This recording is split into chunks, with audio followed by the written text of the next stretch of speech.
est très honoré de participer à cette conférence de presse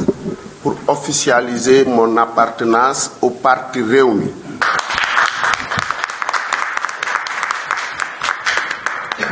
Je pense que Diatara l'a déjà annoncé et donc c'est officiel. Je vais travailler corps et âme pour que le président Idrissa Seck soit le prochain président de la République en 2019. Je pense que Macky Sall va quitter son poste en 2019 parce que la vague qui va venir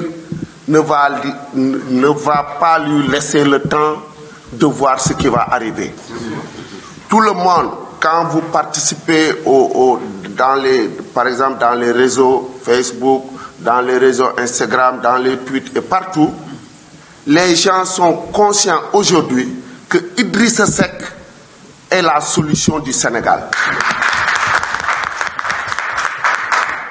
Donc,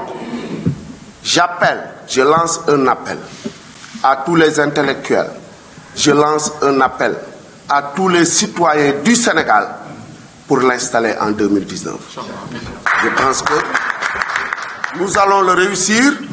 parce que la détermination des Sénégalais est très grande et la déception que nous avons du régime de Macky Sall l'est encore beaucoup plus. Nous ne ménagerons aucun effort pour que la conscientisation soit totale. D'ailleurs, les gens, rien que par le niveau de vie qu'ils ont, en fait, ce niveau de vie qui a complètement dégringolé, en réalité, la sensibilisation ne sera pas très difficile et nous allons nous engager corps et âme pour que le président de la République soit en 2019 le président que nous allons soutenir, c'est-à-dire Idrissa Seck. Et je remercie véritablement waa réew mi yëpp ndax niñ ma accueillir kontaan naa ci te lii day wane ni ndax yeneen parti yi boo fa demoon tey jii la première chose à faire c'est de restreindre pour que les gens ne rentrent pas. Non du loolu sax moo ma yëkkati du gis président Idrissa Seck moo ma yëkkati su ma gisee Diatara gis ñoom Ibrahima Ba gis ñoom Ali gis ñi ci des loolu doy na ma et bis buñ ko waree gis rek dinañ ko gis te xam naa ni gis ko lu baax la parce que daf ñuy ñaax ñu continuer waaye ñu gis ko dinañ liggéey ñu ñàkk koo gis dinañ liggéey. li tax ma ñëw dugg réew mi mooy lenn rek bon ku ma suivre dina xam ni sama combat contre le régime de Macky Sall yàgg na. C'est depuis le début et que moi également am na ay contacts yu ñu def ak man pour me récupérer mais j'ai refusé. Analyse bi nga xam ni moom laa def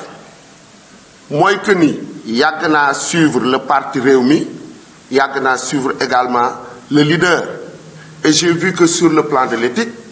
j'ai vu également sur le plan de l'organisation de tout le travail qu'il a eu à faire quand il était dans le pouvoir bi nga xam ni dafa nekkoon ci nguur gi li mu liggéey Thiès ak li mu liggéey ci yeneen dëkk bi ñëpp gis nañ ko surtout nag li nga xam ni moo ma ci gënoon a impressionné mooy grappe de convergence bi nga defoon muy xeetu xam-xam boo xam ne nii lu bees la woon te nit ñi xamuñu ko bi nga xam ni Wade ak moom ñoom en fait bon quand par exemple ils ont eu des problèmes nit ñi jéem nañ ko kii boobu bon par exemple xeeti xam-xam boobu jéem nañ ko defaat ci yeneen gox waaye doxul ndaxte moom ci boppam moo ko concevoir woon boo bëggee benn xeetu xam-xam nga bëgg koo jële ci ki ko concevoir daal di koy appliquer te xamoo lu tax moom mu defoon ko doo mën a dem donc li ma gis daal mooy xam naa ni réew mi mën na koo doxal te donc dinañ def lépp pour que moom moomu jot ci réew mi te yaakaar naa ni bu ci jotee lépp li nga xam ni Sénégalais yi ñoo ngi ko doon jooy loolu mën na nekk parce que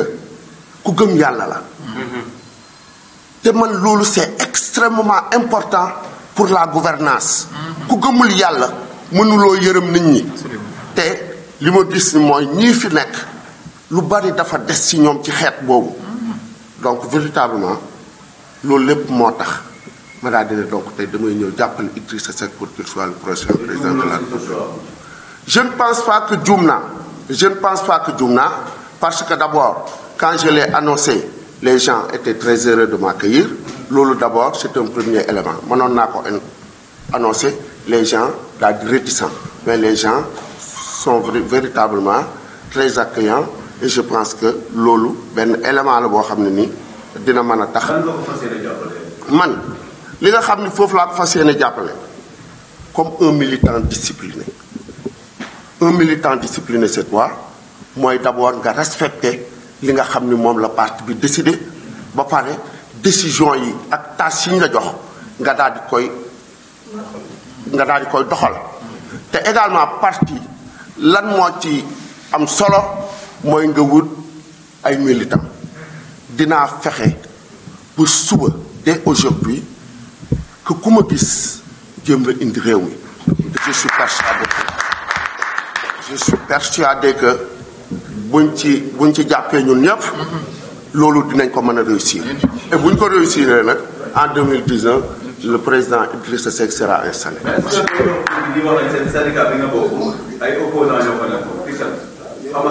Non, vous savez que le SAEMS est le premier syndicat dans le moyen et le secondaire. Quand on a fait les élections de représentativité, on a eu plus de 50%. Et le second syndicat a eu 20%. Donc nous sommes largement majoritaires, nous sommes devant. Et ce travail-là que nous avons fait, vous en savez quelque chose, dans la région de Thiès et même au Sénégal, c'est grâce à nous. Mbaye Falloy, que je remercie au passage,